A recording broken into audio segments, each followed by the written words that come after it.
जय जिनेन्द्र। तीन भुवन में सार वीतराग विज्ञानता, शिव स्वरूप शिवकार नमहु त्रियोग संभारिके। पंडित दौलत राम जी कृत 6 डाला ग्रंथ पर हमारा अध्ययन चल रहा है।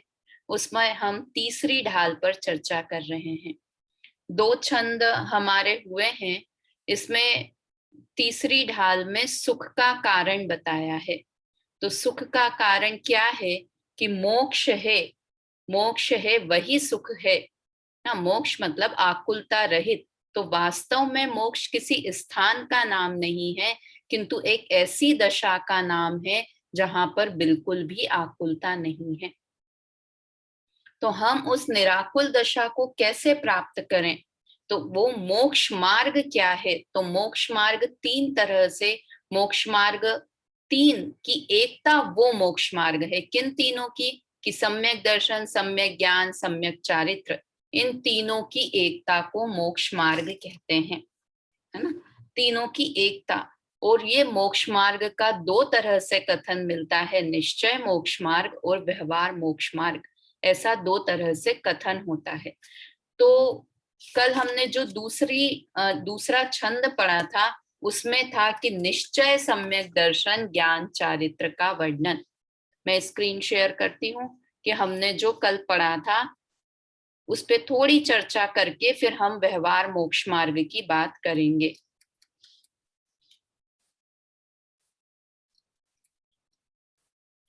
देखिए क्या बताया था। निश्चय, निश्चय सम्यक दर्शन, सम्यक ज्ञान, सम्यक चारित्र। तो वास्तव में सम्यक दर्शन क्या है कि पर द्रव्यों से भिन्न अपने आप में, आप मतलब मैं, आप मतलब मेरे लिए आप नहीं, आप मतलब मैं, पर द्रव्यों से भिन्न अपने आप में रुचि करना। रुचि करना का मतलब क्या हुआ कि अपने में विश्वास करना। मैं आत्मा ही हूं और कैसा हूं कि मैं पर द्रव्यों से भिन्न हूं। ऐसे आत्मा की रुचि करना, ऐसे आत्मा का विश्वास करना। देखिए टोडरमल जी साहब ने बहुत अच्छा मोक्ष मार्ग प्रकाशक में बताया है कि विश्वास करना मतलब क्या होता है। विश्वास करना, प्रतीति करना कि ऐसा ही है अन्यथा नहीं है। ऐसा भरोसा हो जाना अपने ऊपर कि मैं परद्रव्यों से भिन्न हूं और मैं आत्म तत्व हूं। ऐसा भरोसा हो जाना, उसका नाम सम्यक दर्शन है। कैसा भरोसा हो, मतलब हमें ऐसा लगता है कि कैसे ऐसे भरोसा करें कि मैं आत्मा हूं। ऐसा कैसे भरोसा करें कि देखिए हमें कैसा भरोसा है कि मैं स्त्री ही हूं, मैं महिला हूं। भरोसा करने के लिए बार बार उस बात को बोलना नहीं पड़ता है, बार बार उस बात को सोचना नहीं पड़ता है। मुझे बार बार ये सुबह उठ के मैं सोचने लगती हूँ कि अरे मैं मम्मी हूँ, मैं एक महिला हूँ, मुझे इस तरह से घर का काम करना है। ऐसा सोचना पड़ता है हमें। शशि आंटी, सोचना पड़ता है हमको, ऐसा बार बार याद करना पड़ता है कि मैं महिला हूँ, मैं महिला हूँ। ऐसा हम बार बार विचार करें कि कैसा हमें पक्का भरोसा, विश्वास है कि मैं महिला ही हूं। हमको ऐसा नहीं लगता कि रात में तो मैं महिला बन के सोई थी, सुबह उठ के कहीं पुरुष तो नहीं बन गई हूं। नहीं, पूरा विश्वास है कि मैं महिला ही हूं। महिला ही नहीं, मैं पूजा ही हूं। ऐसा भी मुझे बार बार नाम रटना नहीं पड़ता है, मैं पूजा हूं, मैं पूजा हूं। तो जैसा भरोसा इस बात पर है कि मैं महिला हूं या मैं पूजा हूं, वैसा ही भरोसा आत्मा पर हो जाना, वैसा ही विश्वास कि सब पर द्रव्यों से भिन्न मैं आत्म तत्व हूं, मैं ज्ञान स्वभावी हूं। ऐसा भरोसा हो जाना, उसका नाम सम्यक दर्शन है। समझ में आया? इसे कहते हैं रुचि, इसे कहते हैं भरोसा। फिर दूसरा था कि सम्यक ज्ञान क्या है कि आप रूप को जान पनो सो सम्यक ज्ञान कला है। तो अपने आप को जानना वो सम्यक ज्ञान की कला है। कला मतलब आर्ट। देखो कला उसे नहीं कहते हैं कि जो बाहर से कला दिखे, कि ड्राइंग बहुत अच्छी बनाते हैं। कल अपन बात कर रहे थे ना, कला बहुत तरह की होती है, कि बहुत अच्छी ड्राइंग बनाते हैं, बहुत अच्छा खाना बनाते हैं,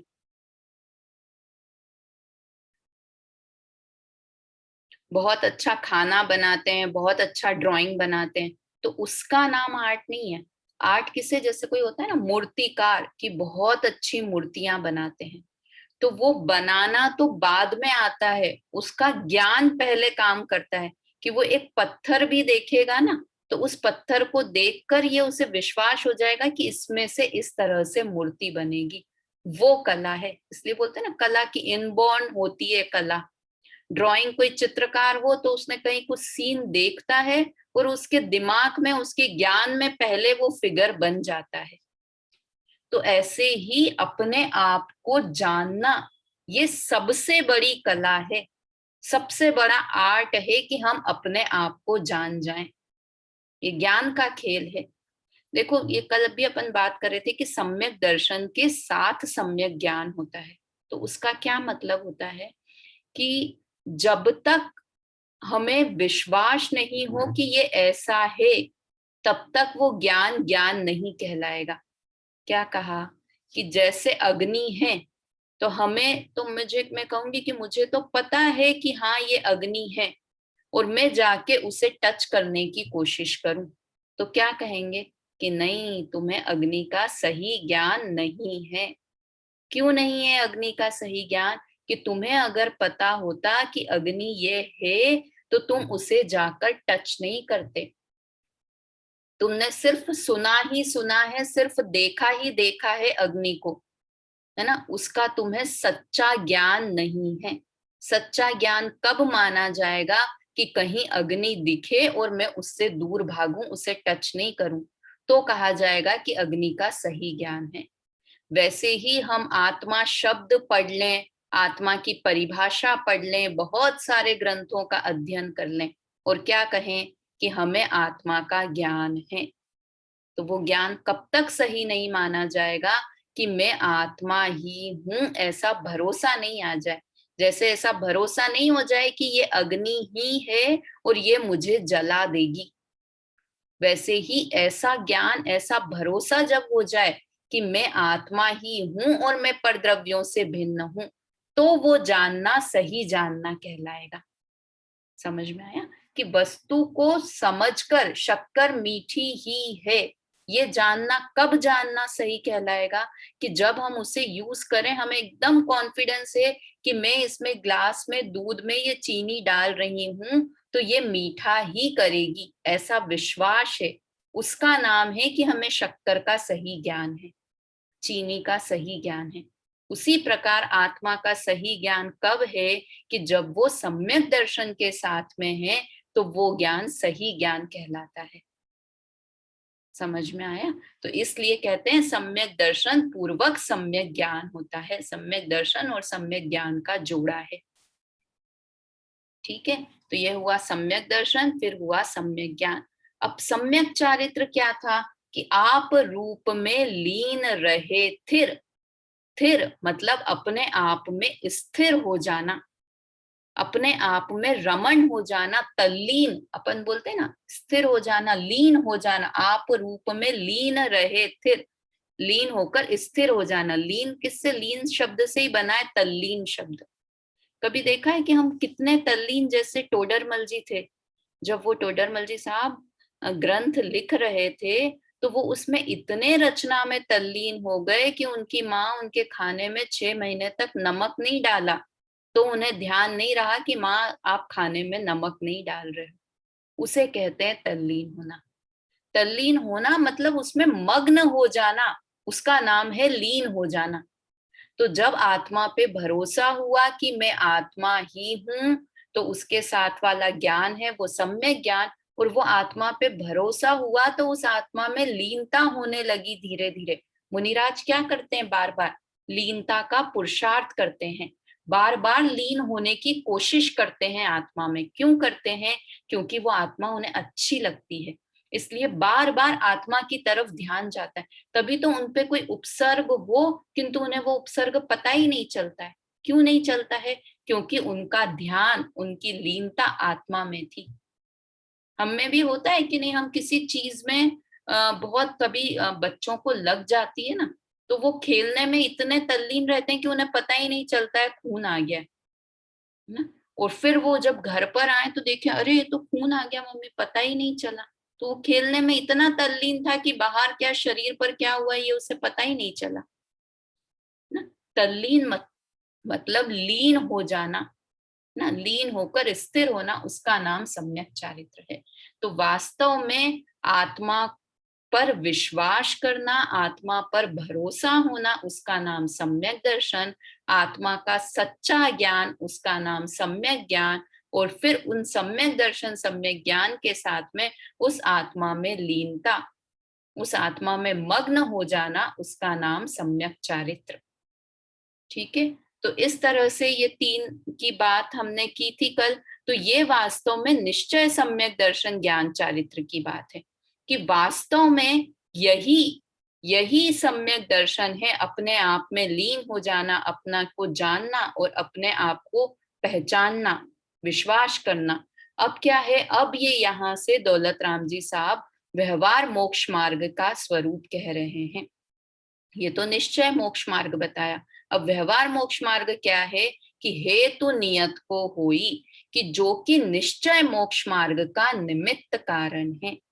मतलब जब निश्चय मोक्ष मार्ग होता है तो उस समय उपस्थिति क्या क्या चीजों की होती है। कल हमने तीन तरह से चर्चा की थी कि क्या क्या होती है उपस्थिति, कि सच्चे उस जीव को सच्चे देव शास्त्र गुरु का श्रद्धान होता है, उस जीव को सात तत्व का श्रद्धान होता है, और उस जीव को स्व और पर का श्रद्धान होता है। देखो ये सब चीजें आत्म श्रद्धान से ही कैसे रिलेटेड है, कि जिसे पता है कि मैं आत्मा हूं और मैं परद्रव्य नहीं हूं, तो उसका मतलब है उसे स्व और पर का श्रद्धान है। जिसे पता है कि मैं आत्मा हूं, मेरा काम ज्ञान करना और जानना मेरा काम है, ज्ञान मेरा गुण है, जिसे ये पता है तो उसे सातों तत्वों के बारे में सही पता है, कि राग द्वेष करना मेरा स्वभाव नहीं है, उसे सातों तत्वों की सही जानकारी है। और देव शास्त्र गुरु का श्रद्धान कैसे आ गया, कि देव शास्त्र गुरु का श्रद्धान ऐसे आ गया कि जिसे पता है कि मैं आत्मा हूं, उसे उन देव शास्त्र गुरु पर भी अटूट श्रद्धा होगी जिन्होंने अपने आप को आत्मा माना है। समझ में आया? इसलिए ये सारी चीजें, ये तीनों चीज, देव शास्त्र गुरु का श्रद्धान, सात तत्व का श्रद्धान और स्व और पर का श्रद्धान, ये सब व्यवहार मोक्ष मार्ग की कैटेगरी में आ गए। किसके आगे, कि एक आत्मा का श्रद्धान। एक आत्मा को जान लिया, एक आत्मा पे भरोसा कर लिया, तो ये बाकी सारी चीजें अपने आप हैं। तो यहाँ पर जो तीन तरह के सम्यक दर्शन व्यवहार बताए, उसमें से दौलत राम जी साहब यहाँ पर सात तत्व के श्रद्धान को व्यवहार सम्यक दर्शन करके उसका निरूपण कर रहे हैं। ठीक है, छंद नंबर 3 हम पढ़ते हैं यहाँ से। जीव जीव अजीव तत्व अरु आश्रव, बंधरु संबर जानो, निर्जर मोख कहे जिन तिन को, जो का त्यों सरधानो, हे सोई समकित व्यवहारी, अब इन रूप बखानो, तिनको सुन सामान्य विशेष, दृढ़ प्रतीति और आनो। क्या कह रहे हैं, कि व्यवहार सम्यक दर्शन क्या है, कि जीव अजीव तत्व अरु आश्रव, बंधरु संबर जानो। कितने 5 तत्व के नाम बता दिए। पहला तत्व जीव, अजीव। अरु कौन सा तत्व है, अरु मतलब होता है और, है ना, और जीव अजीव, और आश्रव बंध और संवर, निर्जर मतलब निर्जरा, और मोक्ष मतलब मोक्ष, है ना। ये सब क्या है, ये सब तत्व हैं, ये 7 तत्व हैं, है ना। कहे जिन तिनको, इनको जैसा कहा गया है। किसने कहा है, कि जिनेंद्र भगवान ने। जिन मतलब जिनेंद्र भगवान, जिनेंद्र भगवान ने इनका स्वरूप जैसा कहा है, जो का त्यों सरधानो, उसे वैसा का वैसा ही श्रद्धान करना। क्या कहा कि जिनेंद्र भगवान ने 7 तत्व कहे हैं, उन सातों तत्वों का वो जैसे हैं उस रूप में श्रद्धान करना। कि हम तो जानते हैं आश्रव का मतलब होता है मोह राग द्वेष, कि मोह राग द्वेष तो है, किंतु ये मोह राग द्वेष मेरे लिए दुखदायक हैं, ऐसा जानना, उसका मतलब है आश्रव के स्वरूप को सही जानना। अभी हम ये 7 तत्व क्या हैं, ये इसी में ही आगे के छंदों में बात आएगी, इसलिए हम ये 7 तत्व क्या क्या होते हैं उसकी चर्चा वहां से करेंगे। तो यहाँ तो लिखा जैसा कहा है वैसा का वैसा श्रद्धान करना। श्रद्धान करना, श्रद्धान का सरधानो मतलब श्रद्धान करना। श्रद्धा का अर्थ समझ में आ रहा है? विश्वास होना, भरोसा होना, कि जैसा जिनेंद्र भगवान ने कहा है वास्तव में ये 7 तत्व वैसे ही हैं।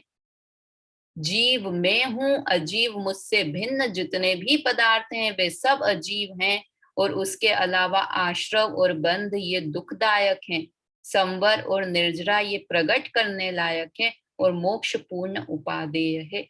ऐसा सही श्रद्धान करना।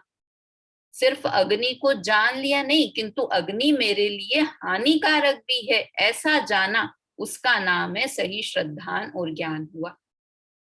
समझ में आया? हे सो ही समकित व्यवहारी, वह कौन है कि वह व्यवहार से सम्यक दर्शन है, उसे व्यवहार से सम्यक दर्शन कहते हैं। क्यों कहते हैं व्यवहार से? क्योंकि जब आत्मा का श्रद्धान है उस समय ये यहाँ पर है। दूसरी बात, व्यवहार किससे कहते हैं? कि भेद रूप, जो भेद से बात करे। हमने निश्चय सम्यक दर्शन में तो कहा सिर्फ एक आत्मा का श्रद्धान, है ना, किंतु वो जब सम्यक दर्शन होता है, जब आत्मा की प्रतीति होती है, तब ऐसा नहीं है कि वो बार बार विचार करे ये मोहराग द्वेष के परिणाम खराब हैं, ये संवर निर्जरा के परिणाम अच्छे हैं, ऐसा वो बार बार विकल्प नहीं करता है ना। और ये जो हुआ ये 7 तत्व का श्रद्धान, ये क्या हुआ? विकल्पात्मक हुआ। 7 तत्व का श्रद्धान, क्योंकि इसमें भेद रूप से ये आश्रव है, ये संवर है, ये निर्जरा है, ऐसे भेद की कल्पना की ना, तो भेद सो व्यवहार, तो भेद से बात की, इसलिए इस 7 तत्व का श्रद्धान व्यवहार सम्यक दर्शन नाम है। और एक अभेद आत्मा का श्रद्धान, उसका नाम निश्चय सम्यक दर्शन है। अभेद सो निश्चय और भेद सो व्यवहार, है ना। एक तो भेद रूप है, दूसरी बात कि इसमें विकल्प है, कि मैं आश्रव बंध अच्छे नहीं है, निर्जरा अच्छी है, मोक्ष अच्छा है, ऐसा विकल्प है, इसलिए ये सम्यक दर्शन नहीं है। मतलब ये व्यवहार सम्यक दर्शन है। अब समझिए, शेर को सम्यक दर्शन हुआ महावीर भगवान की पर्याय में, तो उसे 7 तत्वों के नाम पता थे? कि नाम नहीं पता था, किंतु उसे ये पता था कि ये परिणाम, ये दुख वाले परिणाम है, मैं इसको हिरण को मार के खा रहा हूं, ये खराब परिणाम है, छोड़ने लायक परिणाम है। तो इस तरह से उसे 7 तत्वों का श्रद्धान था। वास्तव में जिसे निश्चय सम्यक दर्शन है, उसे व्यवहार सम्यक दर्शन है ही है, होता ही होता है, चाहे नाम याद नहीं हो। शिव भूति मुनिराज का उदाहरण आता है कि उन्हें तो कुछ याद ही नहीं रहता था, है ना, फिर भी उन्हें सम्यक दर्शन हो गया।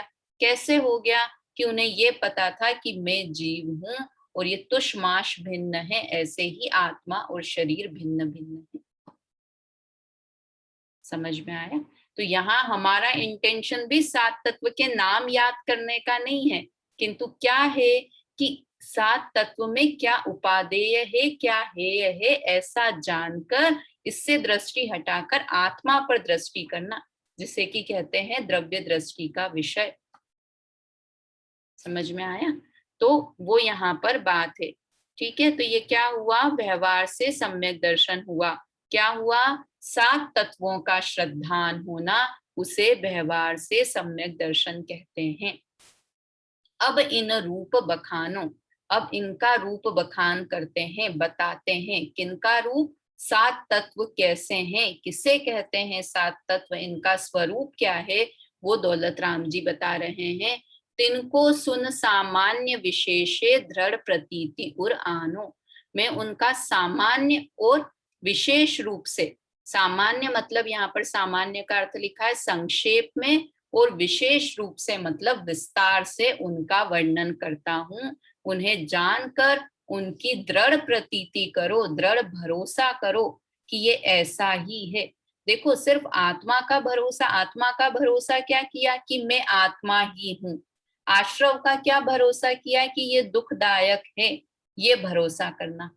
जो जैसा है उसका वैसा भरोसा करना, है ना। ये हुआ सात तत्व का भरोसा करना, सात तत्व पे विश्वास करना। जो जैसा है उसका वैसा भरोसा करना। संवर है तो ये संवर एक देश उपादेय है, ऐसा भरोसा करना, तो ये संवर का श्रद्धान हुआ। मोक्ष है कि वो पूर्ण निराकुल दशा है, ऐसा श्रद्धान करना, तो ये मोक्ष का श्रद्धान हुआ। समझ में आया? इनको जानकर और फिर इनके ऊपर दृढ़ प्रतीति, उर मतलब मन में, हृदय में उनकी प्रतीति को लेकर आओ, उन पर विश्वास करो। जैसे हम होते हैं ना कि शत्रु पर भी विश्वास होना चाहिए, इसका क्या मतलब है कि शत्रु पर भी विश्वास होना चाहिए। इसका क्या मतलब है कि शत्रु अच्छे नहीं है, ये मेरा दुश्मन है, ऐसा पक्का विश्वास होना चाहिए। तो ये हो गया शत्रु पर भरोसा करना। समझ में आया? भरोसा करना, प्रतीति करना, विश्वास कि जो जैसा है उसे वैसा मानना, वो उसका भरोसा हो गया। मतलब दोस्त पे भरोसा करते हैं ना हम, दोस्त पे विश्वास करते हैं, ऐसे शत्रु पर भी विश्वास करते हैं। क्या विश्वास करते हैं कि ये बुरा है, ऐसा विश्वास करते हैं। समझ में आया? मतलब अच्छी चीज का ही भरोसा विश्वास नहीं होता है, बुरी चीज का बुरे रूप में विश्वास करना, वो बुरी चीज का विश्वास हुआ। तो देखिए यहाँ से अपन एक बार अर्थ देखते हैं, क्या लिखा है। जिनेन्द्र देव ने जीव अजीव आश्रव बंध संवर निर्जरा और मोक्ष ये सात तत्व कहे हैं। मतलब ये है ना, जिनेन्द्र भगवान ने कहे हैं, ऐसा लाख के, ऐसा लिख के दौलत राम जी ने ये एक बात कही कि मैं अपने घर की बात नहीं बता रहा हूं। जैसे जिनेन्द्र भगवान ने सात तत्व कहे हैं, मैं वैसा ही उनका वर्णन करने वाला हूँ। उन सब की यथावत, यथार्थ रूप से, ज्यों का त्यों, यथार्थ रूप से श्रद्धा करो। यथार्थ रूप से समझ में आया कि जो बुरा है उसे बुरा समझकर और जो अच्छा है उसे अच्छा समझकर श्रद्धा करो। इस प्रकार श्रद्धा करना वह व्यवहार से सम्यक दर्शन है। क्यों है व्यवहार से सम्यक दर्शन? क्योंकि वो भेद रूप श्रद्धान है और दूसरा विकल्प रूप श्रद्धान है, इसलिए वो व्यवहार से सम्यक दर्शन है। समझ में आ रहा है? अब इन सातों तत्वों के स्वरूप का वर्णन करते हैं। उन्हें संक्षेप से और विस्तार से सुनकर मन में अटल श्रद्धा करो, अटल विश्वास करो। देखिए भावार्थ पढ़ते हैं, क्या है भावार्थ में। यहाँ निश्चय सम्यक दर्शन के साथ होने वाले व्यवहार सम्यक दर्शन का वर्णन है। देखो, साथ होने वाले निश्चय सम्यक दर्शन के साथ होने वाले, ये व्यवहार सम्यक दर्शन। अब आप कहोगे कि इसमें अपन ने ये तो बोला ही नहीं कि 28 मूल गुण का पालन, व्रत करना, तप करना, 11 प्रतिमाएं करना, वो सब भी व्यवहार सम्यक दर्शन है। इन चार परिभाषाओं में नहीं बोला, किंतु ये सब भी व्यवहार सम्यक दर्शन है। क्यों है? क्योंकि ये निश्चय सम्यक दर्शन के साथ में रहते हैं। वास्तव में तो वो व्यवहार सम्यक चारित्र है। दर्शन तो श्रद्धान का नाम है ना, इसलिए वो व्रत करना, संयम करना, करने की, आचरण की बात हुई, तो वो व्यवहार सम्यक चारित्र, वो भी बहुत स्थूल कथन है व्यवहार सम्यक चारित्र का भी। जब अपन सम्यक चारित्र की बात करेंगे तब करेंगे, किंतु ये यहाँ पे तो श्रद्धान, भरोसे की बात थी ना, इसलिए वो चार तरीके का ही समझना। और जो ये करने क्रिया वाली बात है वो चारित्र में जाएगी। तो ये सम्यक दर्शन, निश्चय सम्यक दर्शन के साथ होने वाले व्यवहार सम्यक दर्शन का वर्णन है। जिसे निश्चय सम्यक दर्शन न हो उसे व्यवहार सम्यक दर्शन भी नहीं हो सकता। कितनी अच्छी बात की ना, कि जिससे आत्मा की प्रतीति नहीं है तो उसे वास्तव में देव शास्त्र गुरु का भी सच्चा श्रद्धा नहीं है। वो देखा देखी कहता है कि हाँ ये देव अच्छे, ये गुरु अच्छे हैं, ये शास्त्र अच्छे हैं, किंतु जब तक आत्मा पर श्रद्धान नहीं है तो जिन्होंने आत्मा पर श्रद्धान किया है ऐसे जीवों का श्रद्धान भी सही नहीं है, उसे सात तत्व का श्रद्धान भी सही नहीं है।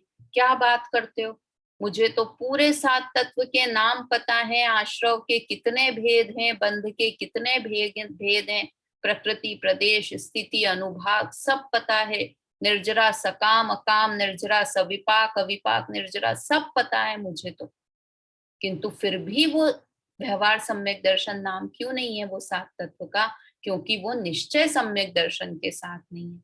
उसे ये ही नहीं पता है कि उसमें से अच्छा क्या है बुरा क्या है और मैं क्या हूँ, अपने आप को छांटना नहीं आता है, इसलिए वो व्यवहार सम्यक दर्शन भी नहीं हो सकता। निश्चय श्रद्धा पूर्वक सात तत्वों की विकल्प राग सहित श्रद्धा को व्यवहार सम्यक दर्शन कहा जाता है। देखो कितने आप बार बार क्लियर कर रहे हैं कि निश्चय श्रद्धा पूर्वक, है ना, पहले निश्चय सम्यक दर्शन हो, उसके साथ में सात तत्वों की ये जो विकल्प विकल्प वाली श्रद्धा समझ में आई ना, कि विकल्प आत्मा के ये भेद स्वरूप है कि ये आश्रव है ये बंध है, ऐसा विकल्प होना बार बार, इसलिए ऐसी श्रद्धा को व्यवहार सम्यक दर्शन कहा जाता है। यहाँ सात तत्वों की श्रद्धा,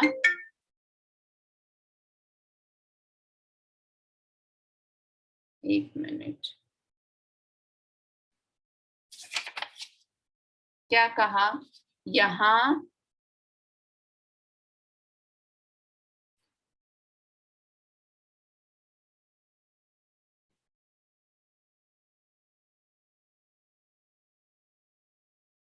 कुछ प्रॉब्लम हो गई है, एक मिनट, स्टार्ट हो रही है वापस।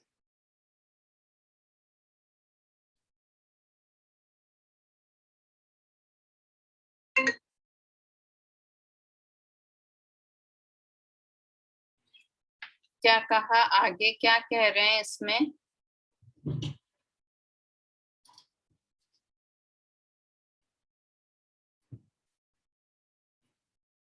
यहाँ पे क्या कहा आगे कि यहाँ सात तत्वों की श्रद्धा भेद रूप है, राग सहित है, इसलिए वह व्यवहार सम्यक दर्शन है।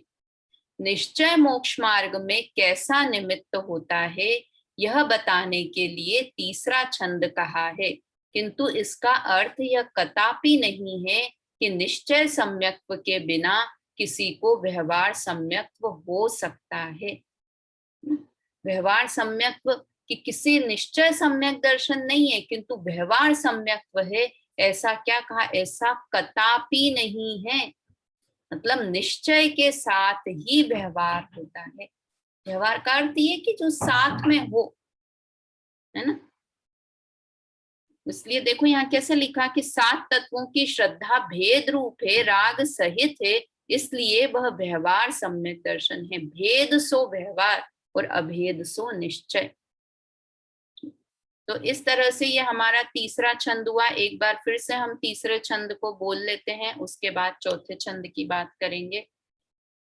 जीव अजीव तत्व अरु आश्रव बंधरु संवर जानो, निर्जर मोक्ष कहे जिन तिन को, जो का त्यों सरधानो, हे सोई संकित व्यवहारी, अब इन रूप बखानो, तिनको सुन सामान्य विशेषे, दृढ़ प्रतीति और आनो। चलिए अब चौथे छंद में क्या वर्णन है, पर्याय दृष्टि से जीव तत्व के भेद प्रभेद और उनका स्वरूप इस प्रकार है। देखिए अब यहाँ पर क्या है चौथे छंद से, इन्होंने कहा पहले सात तत्व के नाम बताए, सात तत्व के नाम आपको याद हो ही गए होंगे। देखिए यहाँ पर फिगर में था, ये मिस हो गया अपना, ये सात तत्व, जीव, अजीव, आश्रव, बंध, संवर, निर्जरा और मोक्ष, ये 7 तत्व। अब यहाँ पर एक एक छंद में एक एक तत्व का मतलब एक एक छंद में 2-2, 3-3 छंदों के माध्यम से भी इन 7 तत्वों का यहाँ पर वर्णन करेंगे कि उन 7 तत्व का श्रद्धान करना है तो उनका स्वरूप तो पता होना चाहिए ना कि वो 7 तत्व कौन से हैं। तो सबसे पहला तत्व है जीव तत्व, उसकी चर्चा यहाँ से की है। देखिए अभी तो समय है अपने पास, 10-15 मिनट है, अभी तो 15 मिनट है, तो हम चौथा छंद करते हैं। पर्याय दृष्टि से जीव तत्व के भेद प्रभेद। ये क्यों लिखा पर्याय दृष्टि से, क्यों लिखा पर्याय दृष्टि से भेद प्रभेद? इसका क्या मतलब हुआ कि पर्याय दृष्टि से लिखा है, इसका मतलब है कि वास्तव में तो जीव एक ही तरह का होता है। कैसा? कि जो ज्ञानानंद स्वभावी है वो जीव तत्व है। किंतु यहाँ पर क्या लिखा कि पर्याय दृष्टि से, किंतु हम उसकी अवस्था की पर्याय दृष्टि से बोलें या अवस्था की अपेक्षा से जीव के कितने भेद हैं। तो कितने भेद हैं देखिए, ये हम पहले भागों में पढ़ के भी आए हैं, किंतु फिर भी हम यहाँ से एक बार और पढ़ते हैं। चौथे नंबर का छंद। बहिरा बहिरातम अंतर आतम पर, मातम जीव त्रिधा है, देह जीव को एक गिने बही, रातम तत्व मुधा है, उत्तम मध्यम जगन त्रिविध के, अंतर आतम ज्ञानी, दुविध संग बिना सुध उपयोगी, मुनि उत्तम निज ध्यानी। कि आत्मा अवस्था की अपेक्षा से 3 प्रकार का है। कौन सी 3 प्रकार की अवस्थाएं हैं? बहिरात्मा, अंतरात्मा और परमात्मा। बहिरात्मा मतलब ये ऐसा एक ही जीव इन 3 अवस्थाओं में रह सकता है। ऐसा नहीं है कि जीव के भेद, जीव के टुकड़े हो गए, वैसा नहीं है। किंतु एक ही जीव की ये 3 अवस्थाएं भी हो सकती है और दूसरा होती है। और कोई दूसरी बात कि कोई जीव बहिरात्मा है, कोई अंतरात्मा है, कोई परमात्मा है। इसे बहुत सरल तरीके से अपन कैसे समझ सकते हैं कि मनुष्य मनुष्य सब एक जैसे, किंतु मनुष्य की 3 अवस्थाएं होती है। कौन कौन सी होती है? बचपन, जवानी और बुढ़ापा, ये 3 अवस्थाएं होती है। तो हर मनुष्य की लाइफ में ये 3 अवस्थाएं होती है ना। अवस्था बता रही हूँ, अवस्था मतलब क्या होता है। और दूसरा कि हम टोटल इस दुनिया में जितने मनुष्य हैं उनको इस 3 कैटेगरी में बांट सकते हैं। जैसे मनुष्यों को हम बहुत तरीके से भी बांट सकते हैं कि स्त्री, पुरुष और नपुंसक, इस तरह से भी भेद कर सकते हैं। या देश की पॉपुलेशन को बांटना है, मनुष्यों के भेद करना है, तो कैसे कि इस देश में इतने बच्चे हैं, इतने जवान हैं और इतने बुढ़े हैं। जैसे हमारे देश में बूढ़ों की संख्या बहुत है, वृद्ध लोग बहुत है। और चाइना किस तरफ करता है? चाइना का कि जवानों की संख्या ज्यादा होनी चाहिए देश में, उसके अलग ही फंडे चलते हैं चाइना के, है ना। वहां तो वृद्ध लोगों के इतनी बुरी हालत है कि लगता है कि अब ये यूजलेस है, अब कुछ काम के नहीं है, तो उनकी तरफ कोई फैसिलिटी और कुछ नहीं है। किंतु वो यूथ को और बच्चों को उनको ज्यादा उनको सपोर्ट करता है। किंतु इंडिया में ऐसा नहीं है। हमारे यहाँ बुजुर्गों को बहुत सम्मान और रिस्पेक्ट दिया जाता है ना। तो ये इस तरह से मनुष्य की 3 अवस्था हो गई। तो हम ऐसे पॉपुलेशन को भी या मनुष्यों को इस तरह से भी बांट सकते हैं। तो वैसे ही यहाँ पर कि एक आत्मा की भी ये 3 अवस्थाएं होती है कि बहिरात्मा जीव भी वो ही आत्मा बहिरात्मा अवस्था में भी रह सकता है, अंतरात्मा में भी और परमात्मा में भी। या इस तीनों लोक में जितने भी जीव हैं, अगर उनको हमें बंटवारा करना है तो कैसे कर सकते हैं कि कुछ जीव बहिरात्मा है, कुछ जीव अंतरात्मा है और कुछ जीव परमात्मा है। तो अब क्या है, ये 3 अवस्थाएं जीव की होती है। अब बहिरात्मा कौन से जीव बहिरात्मा है? कि जो देह जीव को एक गिने, जो देह और आत्मा को, शरीर और आत्मा को एक मानते हैं, एक गिने, गिने मतलब मानते हैं, एक मानते हैं, वो कैसे जीव हैं कि वो बहिरात्मा जीव हैं, है ना।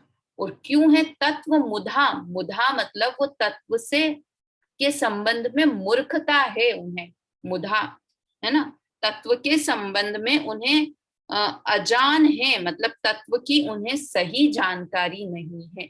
क्यों नहीं है? क्योंकि वास्तव में तो जीव और शरीर अलग अलग हैं। जीव तत्व अलग है और शरीर अलग, पुद्गल अजीव तत्व है, किंतु वो दोनों को एक जान रहा है, इसलिए उसे सही तत्व का ज्ञान नहीं है। ठीक है, तो क्या कहा, देह और आत्मा को एक गिनता है, वो जीव बहिरात्मा जीव है। ठीक है। दूसरा था, दूसरा टाइप क्या है, अंतरात्मा। तीन तरह के टाइप बताए ना, बहिरात्मा, दूसरा है अंतरात्मा। तो अंतरात्मा कैसे टाइप के जीव होते हैं कि अंतरात्मा तीन प्रकार के होते हैं। कौन कौन से तीन प्रकार के? उत्तम अंतरात्मा, मध्यम अंतरात्मा और जघन्य अंतरात्मा। अंतरात्मा बोले मतलब उसे वो देह और शरीर को जो भिन्न भिन्न जानते हैं, उन्हें कहते हैं अंतरात्मा। जैसे बहिरात्मा जीव कौन से हुए? इस दुनिया में जितने भी जीव शरीर और आत्मा को एक मानते हैं, वो सब कौन सी कैटेगरी में कर दिए कि वो सब बहिरात्मा की कैटेगरी में कर दिए। अब दूसरे कि जो शरीर और आत्मा को अलग अलग मानते हैं, उन्हें कौन सी कैटेगरी में कि वो अंतरात्मा की कैटेगरी में है ना। तो कैसे हैं परमात्मा में और उससे भी ऊंचे क्वालिटी के लोग हैं। तो कैसे हैं कि वो अंतरात्मा तीन प्रकार के होते हैं। कौन कौन से तीन प्रकार के अंतरात्मा होते हैं कि उत्तम, मध्यम, जघन्य, ये त्रिविध, ये तीन प्रकार के अंतरात्मा होते हैं। और वो कैसे होते हैं? ज्ञानी होते हैं। ज्ञानी का अर्थ होता है समझदार होते हैं। ये तो कैसे थे? मुधा थे, मतलब अनभिज्ञ थे, तत्व की जानकारी नहीं थे, मुधा थे। और सरल में बोले तो मूर्ख थे। क्यों मूर्ख? क्योंकि जैसा है वैसा नहीं जानते थे। और ये कैसे हैं? ये अंतरात्मा कैसे हैं? ज्ञानी जीव हैं, समझदार जीव हैं। क्यों? क्योंकि ये शरीर और आत्मा को अलग अलग गिनते हैं, जानते हैं, मानते हैं, है ना? अब ये यहाँ पर पहले बता रहे हैं कि उत्तम अंतरात्मा कौन से होते हैं। दुविध संग बिन शुद्ध उपयोगी, मुनि उत्तम निज ध्यानी। कैसे हैं? दुविध, दो प्रकार के कौन से? दो प्रकार के परिग्रह, अंतरंग और बहिरंग, है ना। दुविध संग, संग बोला, संग मतलब परिग्रह, दो प्रकार के परिग्रह कि अंतरंग और बहिरंग, ऐसे दो प्रकार के संग बिनु, बिनु मतलब बिना, रहित, दो प्रकार के परिग्रह से रहित, शुद्ध उपयोगी मतलब शुद्ध उपयोगी, मुनि उत्तम निज ध्यानी, ऐसे आत्म ध्यानी दिगंबर मुनिराज उत्तम अंतर आत्मा है ना। शुद्ध उपयोगी, दो प्रकार के परिग्रह से रहित शुद्धोपयोगी मुनि ही उत्तम अंतर आत्मा है। ठीक है। अब इसका पूरे छंद का हम अर्थ करते हैं एक बार कि क्या क्या अर्थ हुआ इस पूरे छंद का। कि आत्मा अवस्था, बहिरात्मा, अंतरात्मा और परमात्मा, इस तरह जीव की तीन अवस्थाएं होती है। जो शरीर और आत्मा को एक गिनते हैं वो क्या है? बहिरातम तत्व मुधा है, वो बहिरात्मा जीव हैं। और वो तत्व से अनभिज्ञ हैं, तत्व के मामले में मूर्ख हैं। दूसरे कौन से हुए? कि मध्यम उत्तम अंतरात्मा, अंतरात्मा, अंतरात्मा तीन प्रकार के, उत्तम, मध्यम और जघन्य, ये तीन प्रकार के अंतरात्मा। और वो कैसे हैं? ज्ञानी हैं, समझदार जीव हैं वो। उसमें उत्तम अंतरात्मा कौन है? कि दो प्रकार के परिग्रह से रहित शुद्धोपयोगी मुनिराज ही उत्तम अंतर आत्मा है। वो कैसे हैं? अपने निज ध्यानी, अपनी आत्मा का ध्यान करने वाले हैं। देखिए अपन अन्वयार्थ पढ़ लेते हैं, हो सकता है कोई शब्द हमसे छूट गया हो। बहिरात्मा, अंतरात्मा और परमात्मा, इस प्रकार जीव तीन प्रकार के हैं। उसमें जो शरीर और आत्मा को एक मानता है वह बहिरात्मा है। और वह बहिरात्मा यथार्थ तत्वों से अजान अर्थात तत्व मूढ़ मिथ्या दृष्टि है। आत्मा को पर वस्तु से भिन्न जानकर यथार्थ निश्चय करने वाले, देखो अब अंतरात्मा बता रहे हैं कैसे हैं कि आत्मा को पर वस्तुओं से भिन्न जानकर यथार्थ निश्चय करने वाले अंतरात्मा कहलाते हैं। समझ में आ रहा है रानी आंटी? कि वे उत्तम, मध्यम और जघन्य ऐसे 3 प्रकार के हैं। उसमें है ना 3 प्रकार के अंतरात्मा। बहिरात्मा तो एक ही प्रकार का कि सारे मूर्ख एक ही तरह के सारे मूर्ख, किंतु अंतरात्मा जो समझदार जीव हैं, जो आत्मा को पर वस्तुओं से भिन्न जानते हैं, ऐसे अंतरात्मा 3 प्रकार के हैं। उसमें से उत्तम अंतरात्मा, उत्तम का अर्थ ही क्या होता है? श्रेष्ठ, सबसे ऊंचे।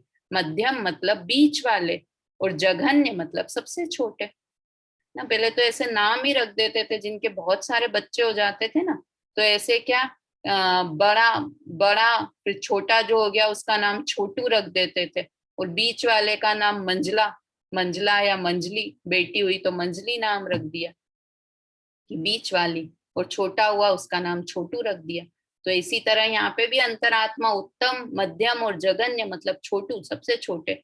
तो सबसे उत्तम कौन से हुए कि अंतरंग और बहिरंग ऐसे 2 प्रकार के परिग्रह से रहित शुद्धोपयोगी आत्मध्यानी दिगंबर मुनिराज उत्तम अंतरात्मा है ना।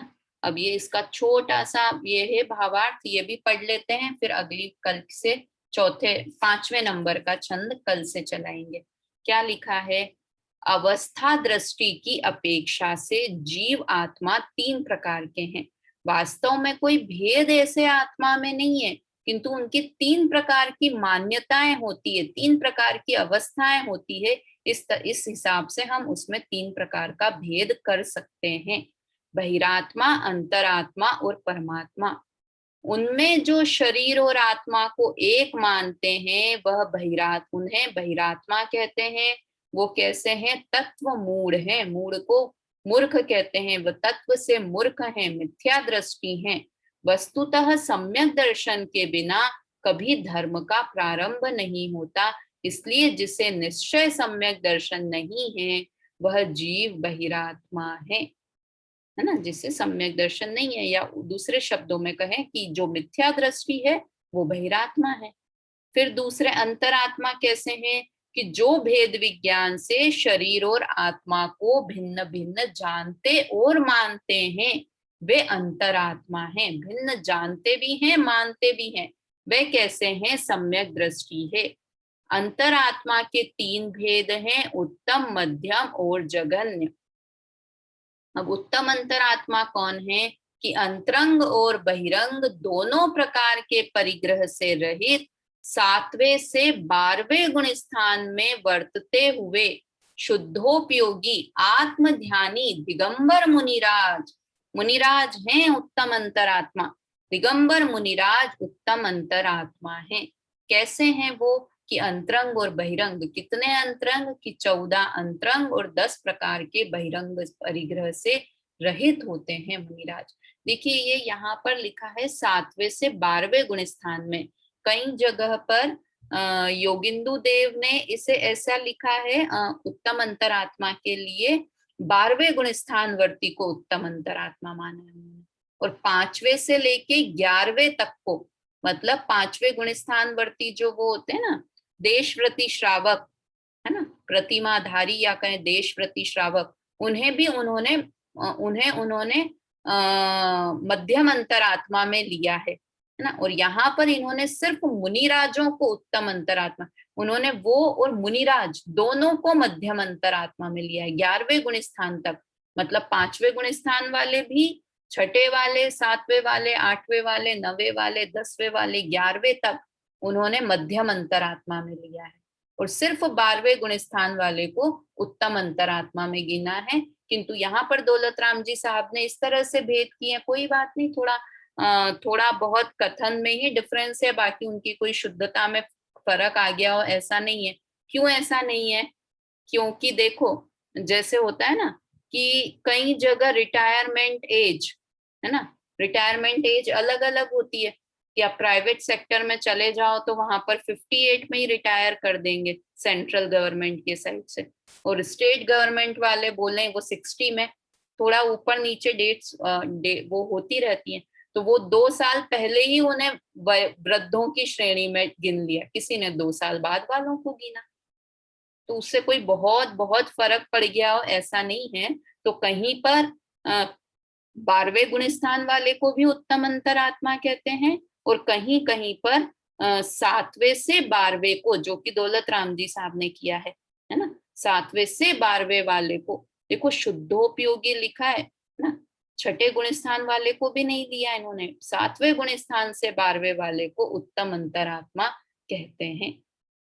ठीक है, और विशेष चर्चा हम उत्तम अंतरात्मा की कल की क्लास में करेंगे।